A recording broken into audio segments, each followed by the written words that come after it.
कहानी की शुरुआत आसमान से हजारों किलोमीटर ऊपर बसी एक रहस्यमय दुनिया से हुई, जहां पहुंचना ही मौत को दावत देने जैसा था। फिर भी कुछ सैनिक अपनी जान दांव पर लगाकर वहां तक जा पहुंचे, लेकिन अगले ही पल उनका सामना उस दुनिया के सबसे खतरनाक और विशाल राक्षस से हो गया। जैक ने उसकी आहट महसूस की और तुरंत पानी में सिर डुबोकर छिप गया। तभी उसके सामने एक विशालकाय पैर दिखाई दिया, जिससे पास खड़ी भेड़ें डर कर भागने लगी। तभी राक्षस ने एक भेड़ को पकड़कर कच्चा ही निगल लिया। यह खौफनाक नजारा देखकर जैक बुरी तरह घबरा गया। उधर पेड़ के पीछे छिपा एक सैनिक पीछे मुड़कर राक्षस को देखने लगा, लेकिन तभी राक्षस ने नाक सिकोड़कर उसकी गंध पहचान ली। डर के मारे सैनिक फिर से पेड़ के पीछे छुप गया, पर राक्षस बड़े बड़े कदमों से उसकी ओर बढ़ने लगा। सांस रोके खड़ा सैनिक अब खुद को नहीं रोक पाया और अचानक भागने लगा, लेकिन अब बहुत देर हो चुकी थी। वो राक्षस की नजर में आ चुका था। उसने बिना वक्त गंवाए पूरा पेड़ जड़ से उखाड़कर फेंक दिया। सैनिक जान बचाकर भागने लगा, पर उसकी छोटी टांगें उस राक्षस की लंबी टांगों के सामने टिक नहीं पाई। राक्षस ने तेजी से कदम बढ़ाए और एक ही बार में उसे बेहोश कर दिया। पहली बार इंसान को देखकर वह उसके पास झुका और गौर से देखने लगा। जैसे ही वह उसे उठाकर ले जाने वाला था, उसी वक्त कप्तान तलवार लेकर उसकी ओर दौड़ पड़ा और पूरी ताकत से तलवार राक्षस की एड़ी में घोंप दी। दर्द से तिल मिलाकर राक्षस पीछे मुड़ा, लेकिन अगले ही पल उसने हल्का सा पैर मारकर कप्तान को दूर फेंक दिया। फिर उसने अपने पैर में फंसी तलवार निकाली और दोनों सैनिकों को उठाकर खाने के लिए ले गया। दूर खड़ा जैक यह सब देख रहा था। उसी पल उसे एहसास हुआ कि वह यहाँ आकर कितनी बड़ी गलती कर चुका है।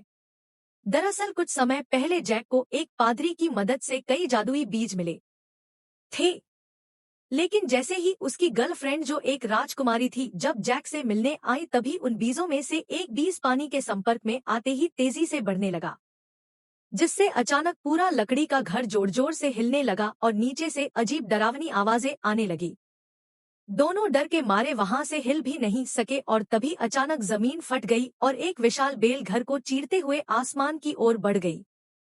यह देखकर राजकुमारी तुरंत भागने की कोशिश करने लगी, लेकिन तभी एक मेज उसके ऊपर गिर गई। जैक उसे बचाने के लिए आगे बढ़ा, लेकिन तभी बेलों ने उसे उछालकर घर से बाहर फेंक दिया।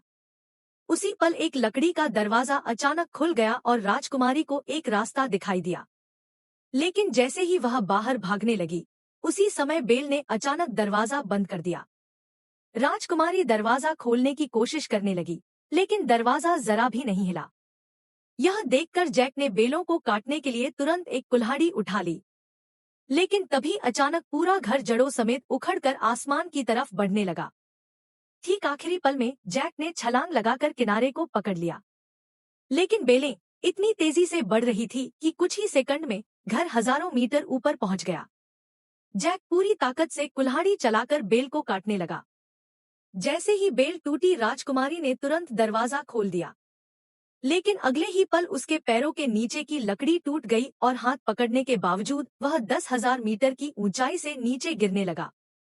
जैक जादुई बैलों से फिसलते हुए जमीन की ओर बढ़ने लगा, लेकिन रास्ते में बेलों ने उसकी स्पीड को थोड़ा कम कर दिया और आखिरकार वह जमीन पर गिरकर बेहोश हो गया। लेकिन राजकुमारी की किस्मत इतनी अच्छी नहीं थी, क्योंकि बेल उसे अपने साथ आसमान के दूसरी तरफ ले गई। अगली सुबह जैक घबरा कर जागा और देखा कि सामने राजा खड़ा था जो राजकुमारी को ढूंढ रहा था। यह देखकर जैक के होश उड़ गए और मजबूरी में उसने पूरी बात राजा को बता दी। जब जैक ने आसमान की ओर इशारा किया, तभी सबने देखा कि एक विशाल बेल सीधी आसमान को चीरती हुई ऊपर जा रही थी। जैसे ही राजा को सच्चाई का पता चला, उसने बिना एक पल गंवाए सैनिकों की एक टुकड़ी जैक के साथ राजकुमारी को बचाने के लिए भेज दी। जल्द ही सब लोग उस बेल के सहारे ऊपर चढ़ते हुए बादलों के पार पहुंच गए।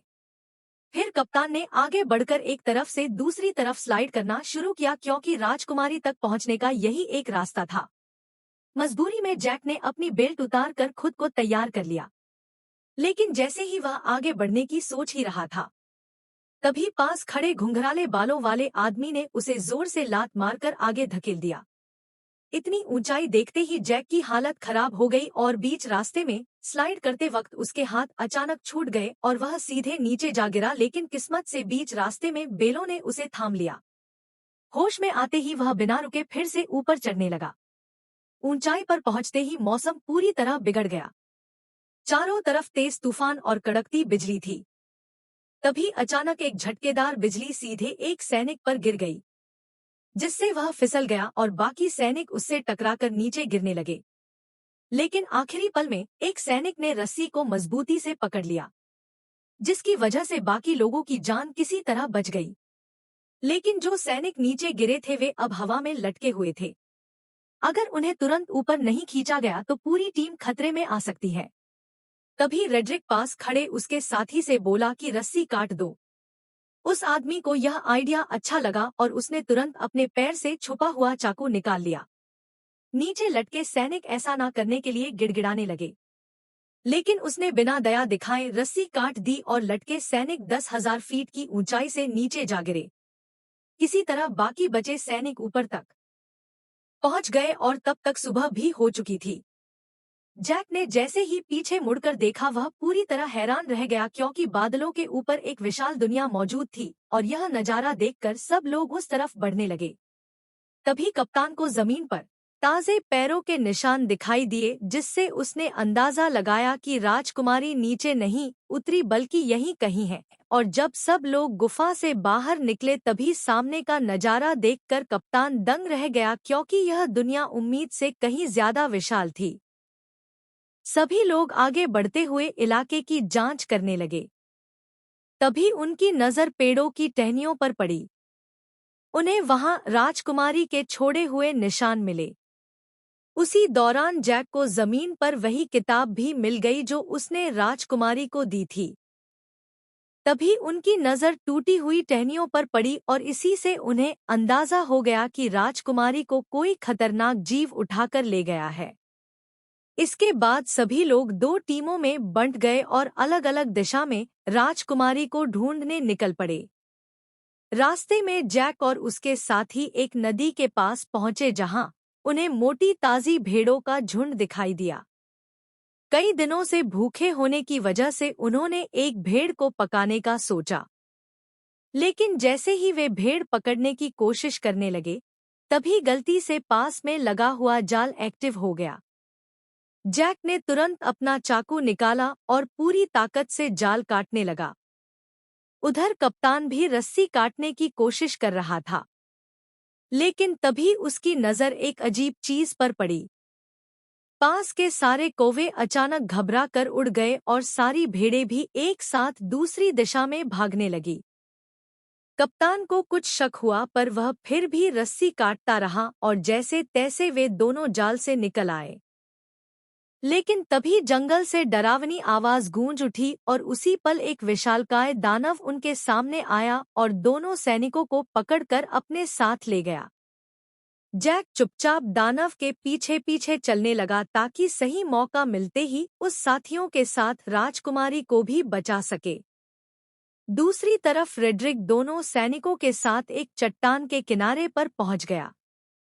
गंजे आदमी को लगा कि इस तरह ढूंढते रहना बेकार है और वह कोई दूसरा रास्ता खोजने के लिए आगे बढ़ने लगा। लेकिन तभी रेड्रिक ने अपनी चाल चल दी। अरे देखो, वो रही इजाबेल। जैसे ही गंजा आदमी वापस मुड़कर चट्टान के पास आया तभी रेड्रिक ने मौके का फायदा उठाकर उसे सीधे गहरी खाई में धक्का दे दिया। यह देखकर रेड्रिक का दोस्त जोर जोर से हंसने लगा। तभी एक विशाल हाथ ने अचानक उसे पकड़ लिया। ठीक उसी पल पीछे से एक और पहाड़ जितना बड़ा दानव उसके सामने आ गया। रेड्रिक डर के मारे वहीं जमीन पर गिर पड़ा और जल्दी जल्दी अपने बैग में कुछ ढूंढने लगा। लेकिन जैसे ही दानव उसे पकड़ने के लिए हाथ बढ़ाने लगा, ठीक उसी पल रेड्रिक ने एक चमकता हुआ ताज बाहर निकाल लिया। ताज को देखते ही दानव वहीं रुक गए, मानो किसी अदृश्य ताकत ने उन्हें जकड़ लिया हो। दरअसल यह एक जादुई ताज था जिसके हाथ में भी यह शक्तिशाली ताज होता। दानव उसकी हर बात मानने को मजबूर हो जाते। उधर जैक दानव का पीछा करते करते उनके ठिकाने तक पहुंच गया और वहां का नजारा देखकर वह हैरान रह गया, क्योंकि चारों तरफ खूबसूरत झरने और ऊंचे ऊंचे पहाड़ थे जो किसी स्वर्ग से कम नहीं लग रहे थे। वहीं पर दो सिर वाला दानव राजकुमारी को एक पिंजरे में कैद किए हुए था। फिर वह उसे बाकी दानवों के पास ले गया, जहां सारे दानव इकट्ठा होकर उसकी तरफ देखने लगे। तभी वह दानव भी लौट आया जिसने कप्तान और उस मोटे सैनिक को पकड़ा था। उसने उन दोनों को लाकर पिंजरे के पास फेंक दिया। यह देखकर दो सिर वाले दानव को शक हुआ कि शायद और भी इंसान यहाँ मौजूद है। इसलिए उसने जमीन पर पड़े एक मोटे सैनिक को पकड़ लिया और उसकी गर्दन मरोड़कर उसे जिंदा ही निगल लिया। इसके बाद दानव ने उसके कवच को बाहर थूक दिया। पर जैसे ही वह दानव कप्तान को धमकी देने लगा कि वह राजकुमारी को भी खा जाएगा, तभी पास से एक आवाज आई जिसने सबका ध्यान अपनी तरफ खींच लिया। दरअसल वह आवाज किसी और की नहीं, बल्कि उसी गद्दार रेडरिक की थी। उसके सिर पर पहने ताज को देखते ही बाकी सभी दानव तुरंत घुटनों के बल झुक गए और उसी पल उसका असली प्लान सबके सामने आ गया। वह सीधे दो सिर वाले दानव के सामने गया और उसे घुटनों पर आने का हुक्म दिया। उसके सिर पर ताज देखकर दो सिर वाला दानव मजबूरी में झुक गया और फिर रेड्रिक उसके चेहरे पर पैर रखकर धीरे धीरे चलते हुए सिंहासन की ओर बढ़ गया और उसी पल से रेड्रिक दानवों की दुनिया का नया राजा बन गया। उसने इंसानों पर हमला कर पूरी दुनिया जीतने का ऐलान कर दिया। उसकी बातें सुनकर दानव सेना बहुत ज्यादा खुश हो गई। पर दो सिर वाले दानव के दिमाग में कुछ और ही चल रहा था। उधर दानव ने कप्तान को पकाने के लिए उठाकर सीधे चिपचिपे आटे पर फेंक दिया। वह जितना छटपटाया उतना ही उसमें फंसता चला गया। तभी दानव आगे बढ़ा और उसने कप्तान के ऊपर मुट्ठी भर आटा पटक दिया। इसके बाद दानव ने बड़ी ही घिनौनी हरकत की। दानव ने कप्तान को मोड़कर एक तरफ रख दिया। तैयारी के बाद केवल सब्जियां डालना बाकी था। जैसे ही वह सब्जियां लेने गया, उसी समय जैक चुपके से वहां आ पहुंचा। जैक को देखकर राजकुमारी बेहद खुश हो गई, लेकिन उसने तुरंत उसे इशारे से चुप रहने को कहा। उधर दानव अब भी उलझा हुआ था और इसी बीच जैक धीरे धीरे राजकुमारी के पास पहुंच गया। उसने पिंजरे का लॉक खोलने की कोशिश की, लेकिन यह उसके बस की बात नहीं थी। तब राजकुमारी ने उसे पहले कप्तान को बचाने के लिए कहा, जिसे दानव ने सुअरों के साथ लाइन में रखा था। जैक तुरंत उसके पास पहुंचा और चाकू निकालकर उसे उस चिपचिपे आटे से अलग करने लगा। उसी समय दानव मसाला लेकर वापस आने लगा। यह देखकर जैक ने जल्दी से चाकू कप्तान को पकड़ा दिया और खुद छिप गया। खुशकिस्मती से दानव को कुछ भी शक नहीं हुआ। उसने कुछ नुकीली लकड़ियां उठाई और कप्तान की आंखों के सामने पास पड़ी सुअर में घुसा दी। जो सुअर अभी तक चिल्ला रही थी, वह तुरंत शांत हो गई। अब अगला नंबर कप्तान का था। दानव ने बिना दया दिखाए वार किया, लेकिन वह थोड़ा सा चूक गया, वरना कप्तान की आने वाली पीढ़ी का नामोनिशान मिट जाता। यह देखकर कप्तान डर के मारे बेहोश हो गया। फिर दानव ने उन सभी को उठाकर पास जल रहे भट्ठे में रख दिया। अब उन्हें बचाने वाला एकमात्र जैक ही था। इस समय जैक लोहे की रिंग के ऊपर पहुंच चुका था और दानव को उसकी भनक तक नहीं थी। तभी दानव ने एक तेज धार वाला चाकू उठाया और सीधे राजकुमारी की ओर बढ़ गया। उसने बिना देर किए हाथ अंदर डालकर राजकुमारी को बाहर निकाल लिया और टेबल पर रखकर उसे काटने की तैयारी करने लगा। लेकिन तभी जैक ने चुपके से पास रखा एक भारी चाकू उठा लिया। बेक पर दानव राजकुमारी पर वार करने ही वाला था। तभी जैक ने छुरी सीधी उसकी रीढ़ में घोंप दी। दर्द से दानव जोर जोर से चिल्लाने लगा। लेकिन जैक छुरी को मजबूती से पकड़े रहा। तभी दानव बेकाबू होकर दीवार से जा टकराया और वहीं मारा गया। यह देखकर राजकुमारी और कप्तान दोनों हैरान रह गए। इसके बाद वे तीनों तुरंत उस जादुई बेल के पास पहुंच गए। लेकिन वहां पहले से ही एक दानव पहरा दे रहा था जिसे रेड्रिक ने भेजा था। तभी जैक के दिमाग में एक अजीब आइडिया आया। वह एक मधुमक्खियों का छत्ता लेकर कप्तान के साथ धीरे धीरे उस दानव के पास पहुंच गया। फिर कप्तान ने दानव का हेलमेट उठाया और जैक ने छत उसके अंदर पटक दिया। दानव अभी भी बेफिक्र सो रहा था और उसे जरा भी अंदाजा नहीं था कि उसके साथ क्या होने वाला है। जैसे ही जैक ने छत अंदर रखा तभी कप्तान ने तुरंत हेलमेट बंद कर दिया और फिर दोनों तेजी से वहां से भागकर पास की चट्टान के पीछे छिप गए और इंतजार करने लगे। कुछ ही देर में दानव मधुमक्खियों के डंक से तड़प कर उठ खड़ा हुआ और दर्द से छटपटाते हुए अपने शरीर को झटकने लगा। लेकिन जितना ज्यादा वह तड़प रहा था, मधुमक्खियां उतनी ही ज्यादा उस पर हमला कर रही थी। घबराकर दानव वहां से भागने लगा लेकिन फिसलकर पत्थरों से टकरा गया और फिर वह लुढ़कता हुआ चट्टान के किनारे तक पहुंच गया। ऐसा लग रहा था कि अब वह गिरने ही वाला है। तभी अचानक उसने अपना हेलमेट उतार दिया। यह देखकर तीनों एक पल के लिए चौंक गए। लेकिन तभी एक मधुमक्खी सीधे उसकी तरफ उड़ती हुई आई और अगले ही पल उसने दानव को जोर से डंक मार दिया जिससे वह कंट्रोल खो बैठा और सीधे नीचे जा गिरा। यह देखकर तीनों लोग खुशी से झूम उठे। उन्हें यकीन नहीं हो रहा था कि उन्होंने इतनी आसानी से इतने बड़े दानव को हरा दिया। इसके बाद तीनों ने तुरंत वहां से निकलने का फैसला किया लेकिन अचानक कप्तान रुक गया।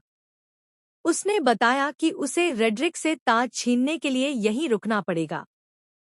इसलिए जैक उसे चाकू थमाकर राजकुमारी के साथ नीचे उतरने लगा।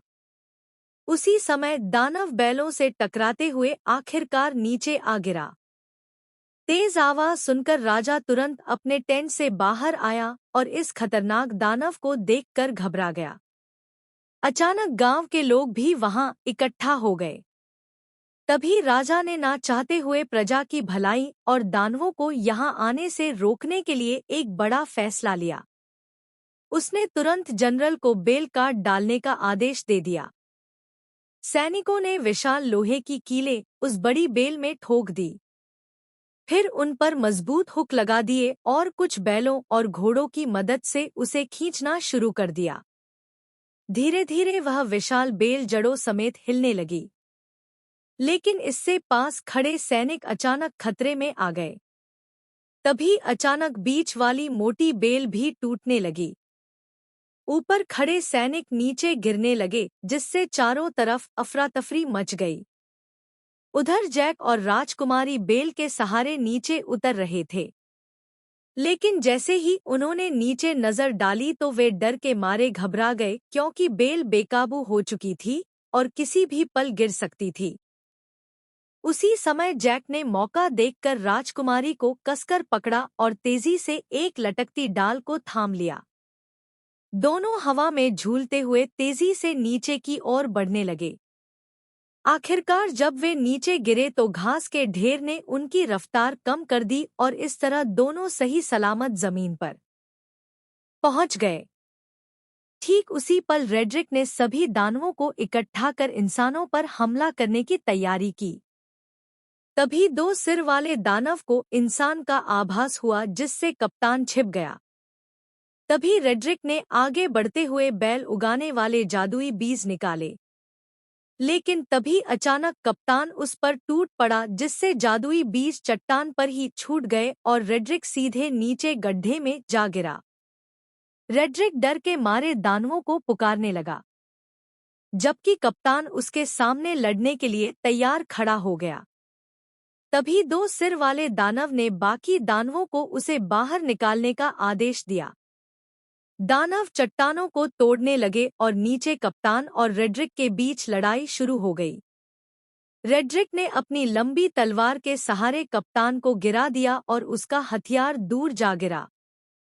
इसके बाद उसने मौका पाकर लगातार हमले शुरू कर दिए, लेकिन कप्तान ने किसी तरह उसका वार रोक लिया और दोनों के बीच ताकत की लड़ाई शुरू हो गई। जल्द ही कप्तान कमजोर पड़ने लगा और रेड्रिक ने उसे पानी में डुबो दिया।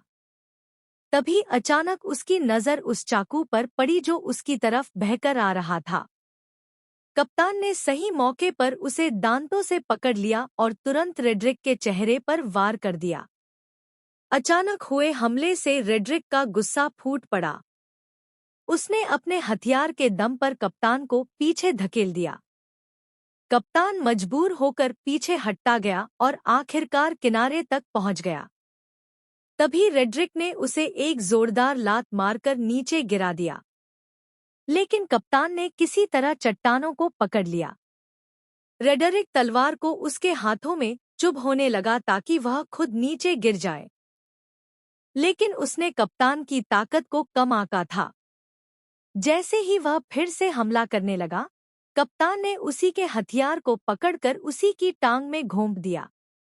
दर्द से रेड्रिक जोर-जोर से चिल्लाने लगा और इसी मौके का फायदा उठाकर कप्तान ने तलवार रेड्रिक के पेट में घोंप दी।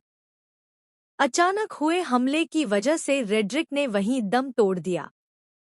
उसके मरते ही ताज की जादुई ताकत भी खत्म हो गई। कप्तान किसी तरह ऊपर चढ़ आया और ताज वापस लेने के लिए आगे बढ़ा, लेकिन तभी ऊपर की गुफा टूट गई और 2 सिर वाला दानव उससे पहले ही था जो उठा ले गया। उसने ताज अपनी उंगली में पहन लिया और खुद को नया राजा घोषित कर दिया। ताज पहनते ही उसकी ताकत फिर से लौट आई। यह देखकर बाकी दानवों ने भी अपने घुटने टेक दिए। तभी कप्तान ने देखा कि धरती पर लौटती हुई वह एकमात्र बेल अब कभी भी टूटकर नीचे गिर सकती है। इसलिए उसने बिना देर किए सीधे बेल पर छलांग लगा दी। बेल तेजी से किले की ओर बढ़ने लगी। कप्तान ने सही समय का फायदा उठाया और छलांग लगाकर सीधे पानी में कूद गया। 2 सिर वाले दानव ने जब देखा कि इंसानों की दुनिया तक जाने का रास्ता टूट चुका है तो वह गुस्से से गरज उठा। तभी अचानक छोटे सिर ने जमीन पर पड़े उस थैले की ओर इशारा किया जिसमें जादुई बीज भरे हुए थे। 2 सिर वाले दानव ने उसे उठाया और अपने हाथ में खोल लिया। उसमें कुल 4 जादुई बीज थे। यह देखकर वह खुशी से झूम उठा। उसने तुरंत एक फूंक मारकर उन बीजों को पानी में फेंक दिया। जैसे ही बीज पानी से टकराए, वे तुरंत उगने लगे और अगले ही पल जमीन को चीरती हुई 4 विशाल बेलें बाहर निकल आई। इसके बाद 2 सिर वाले दानव ने जोर से आदेश दिया और सभी दानव उस बेल पर चढ़कर इंसानों की दुनिया की ओर बढ़ने लगे। आखिरी पल में 2 सिर वाला दानव भी छलांग लगाकर नीचे कूद पड़ा। वह बेलों के जरिए फिसलते हुए जमीन की ओर बढ़ने लगा। उसी समय जैक घोड़े को पानी पिला रहा था। तभी अचानक उसकी नजर आसमान की ओर गई। उसने देखा कि सभी दानव तेजी से नीचे की ओर बढ़ रहे हैं। बिना एक पल गंवाए वह घोड़े पर सवार होकर राजा को चेतावनी देने निकल पड़ा। उधर राजा की सेना आराम से किले की ओर बढ़ रही थी। तभी जैक की नजर सेना पर पड़ गई। वह जोर-जोर से चिल्लाने लगा कि दानव आ रहे हैं, लेकिन राजा को अब भी कुछ समझ नहीं आया। तभी पीछे के जंगल से अचानक कई दानव निकल आए और जहां-जहां वे जा रहे थे, वहां सब कुछ तहस-नहस कर रहे थे। कोई भी उन्हें रोक नहीं पा रहा था। जल्द ही दानव सेना पास आ गई और उन्होंने एक सैनिक को पकड़कर जिंदा निगल लिया। घोड़े पर सवार लोग भी उनकी रफ्तार से नहीं बच पाए। इस वक्त इंसान उनके सामने बिल्कुल बेबस थे। तभी एक गोल चेहरे वाले दानव ने पास की पवन चक्की का पंखा तोड़कर राजकुमारी की तरफ फेंक दिया, जो जमीन पर गिरते ही सब कुछ चकनाचूर कर गया और राजा का ताज भी गिर पड़ा। उधर किले पर तैनात सैनिकों ने राजा की सेना को आते देखा और उन्होंने तुरंत अंदर युद्ध की तैयारी की खबर भेज दी। कप्तान ने तुरंत सभी सैनिकों की मदद से खाई में तेल डलवा दिया ताकि दुश्मनों को रोका जा सके। जैसे ही राजा की सेना किले के पास पहुंची, उसने तीर चलाने का आदेश दे दिया और देखते ही देखते सैकड़ों जलते हुए तीर दुश्मनों की ओर छोड़ दिए गए। जैसे ही यह तीर तेल से टकराए, चारों तरफ आग भड़क उठी और इसी बीच राजा की सेना सुरक्षित किले के अंदर पहुंच गई। राजकुमारी को सही सलामत देखकर कप्तान ने तुरंत किले के दरवाजे बंद करने का आदेश दिया। लेकिन उसी समय जैक अभी भी बाहर था और दानव उसके पीछे पड़े हुए थे। जैसे ही किले का दरवाजा बंद होने लगा, तभी जैक घबरा गया। लेकिन आखिरी पल में वह अपने घोड़े के साथ छलांग लगाकर अंदर घुस आया। हालांकि उसके पीछे पीछे 2 सिर वाला दानव भी दरवाजे पर चढ़ आया। लेकिन तभी कप्तान ने उस पर हमला बोल दिया और वह सीधे आग की जलती लपटों में जा गिरा। जल्द ही आग ने उसे पूरी तरह घेर लिया। लेकिन हैरानी की बात यह थी कि उसके अपने लोग भी उसे बचाने नहीं आए, बल्कि बस खड़े-खड़े उसे जलते हुए देखते रहे। उधर लोग अभी आपस में बात ही कर रहे थे कि अचानक आसमान से एक बड़ा लोहे का घंटा तेजी से किले की ओर आया। उसने दीवार को ध्वस्त कर दिया और सीधे नीचे जा गिरा। इससे पहले कि कोई कुछ समझ पाता, अचानक युद्ध का बिगुल बज उठा। तभी 2 बड़े लोहे के हुक किले के दरवाजे की तरफ फेंके गए, जिन्हें दानव मजबूती से खींचने लगे। तभी इंसानों और दानवों के बीच खींचतान शुरू हो गई। असल में यह सब गोल चेहरे वाले दानव का प्लान था, जिसने और ज्यादा दानवों को बुलाकर किले के दरवाजे को तोड़ने का आदेश दिया। अंदर का माहौल पूरी तरह अफरा तफरी में बदल गया। राजकुमारी जैक को लेकर किले के अंदर की तरफ भागी। उधर बूढ़े राजा ने सभी सैनिकों को आदेश दिया कि वे दानवों को रोकने के लिए क्रॉसबो का इस्तेमाल करें। जल्द ही और भी दानव आ गए और उन्होंने पूरी ताकत से खींचना शुरू कर दिया। तभी कप्तान के आदेश पर सैनिकों ने कई सारे क्रॉसबो छोड़ दिए, जो सीधे लकड़ी के दरवाजे पर जा लगे। सटीक निशाना लगते ही सैनिक तुरंत क्रॉसबो गाड़ियों को पीछे खींचने लगे। किले की सेना टुकड़ियों में बट गई और राजा भी मदद के लिए आ गया। वो कप्तान से दानवों की कमजोरी पूछ ही रहा था कि तभी आसमान से एक जलता हुआ पेड़ गिरा, जिसने सैनिकों को अलग अलग बिखेर दिया। अगले ही पल कई सारे जलते हुए पेड़ सैनिकों के ऊपर गिरने लगे, जिससे उनकी पकड़ ढीली होने लगी। ऐसा लग रहा था जैसे दरवाजा जल्द ही टूट जाएगा। तभी राजकुमारी जैक को लेकर किले के अंदर पहुंची, लेकिन अचानक एक भारी दहाड़ और जमीन में उड़ती दरारों ने उनका ध्यान खींच लिया। डर के मारे दोनों पीछे हट गए और कुछ पत्थर ऊपर की ओर उड़ने लगे। नीचे से अचानक 2 विशाल हाथ बाहर निकले। यह वही 2 सिर वाला दानव था जो पहले आग में गिरने के बावजूद बच गया था, क्योंकि पानी के नीचे होने की वजह से आग उसका कुछ नहीं बिगाड़ पाई और वह सीवर के रास्ते से चुपचाप किले के अंदर तक घुस आया। अचानक उसे राजकुमारी की शाही गंध महसूस हुई। जैक ने डरते हुए कंबल खोला और देखा कि दानव की अभी तक उन पर नजर नहीं पड़ी है। लेकिन तभी गुस्से में दानव ने पास रखा शीशा तोड़ दिया। घबराहट में कंबल में छिपे दोनों लोग कांपने लगे। लेकिन दानव ने सीधे ऊपर से उन्हें देख लिया। जैक पूरी ताकत लगाकर तुरंत राजकुमारी को पकड़कर भागा, लेकिन दानव लगातार उनका पीछा करने लगा। रास्ता न होने की वजह से दोनों मजबूरी में दूसरी मंजिल की ओर भागे। वे कदमों को रोकने की हिम्मत भी नहीं कर रहे थे। लेकिन अचानक एक हाथ साइड से बाहर निकला और राजकुमारी को पकड़ लिया। जैक ने पास में रखी कुल्हाड़ी उठाई और बिना देर किए सीधे उस पर हमला कर दिया। लेकिन दानव ने दूसरे हाथ से उसे पकड़ लिया। छोटा सिर जैक का मजाक उड़ाने लगा। तभी जैक ने गुस्से में सीधे कुल्हाड़ी मारकर उसका हेलमेट तोड़ दिया। गुस्से में दानव ने अपना बड़ा मुंह खोल लिया। तभी जैक ने लॉकेट में छिपा हुआ जादुई बीज निकाला और सीधे उसके मुंह में फेंक दिया। जादुई बीज सीधे उसके पेट में चला गया, जिससे 2 सिर वाले दानव को अचानक कुछ गड़बड़ महसूस हुई और उसने तुरंत दोनों को जमीन पर पटक दिया। तभी अचानक एक बेल उसके शरीर से बाहर आई और दोनों डर के मारे पीछे हट गए। अचानक कई सारी बेलें पूरी रफ्तार से उसके शरीर को चीरते हुए बाहर निकल आई, जिससे हॉल पूरी तरह से तबाह हो गया। अचानक राजा का मुकुट पहना हुआ हाथ भी जैक के पास गिर गया। उधर बाहरी सैनिक अभी भी दानवों को रोकने में लगे हुए थे, लेकिन गोल मुंह वाले दानव की एक आवाज पर सभी दानव धीरे धीरे पीछे बढ़े और सैनिकों को एक एक कर गिराते चले गए।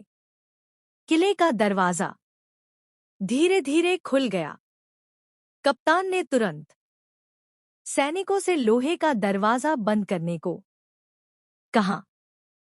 ठीक उसी पल गोलमुंह वाला दानव अपने साथियों के साथ धुंध से धीरे धीरे बाहर आया, लेकिन लोहे का दरवाजा उसे ज्यादा देर तक रोक नहीं पाया और उसने एक ही झटके में दरवाजे को तोड़ दिया। तभी वह दानव अपने साथियों के साथ किले के अंदर घुस गया। वहां खड़े टेस्टी सैनिकों को देखकर वे बेहद खुश हुए।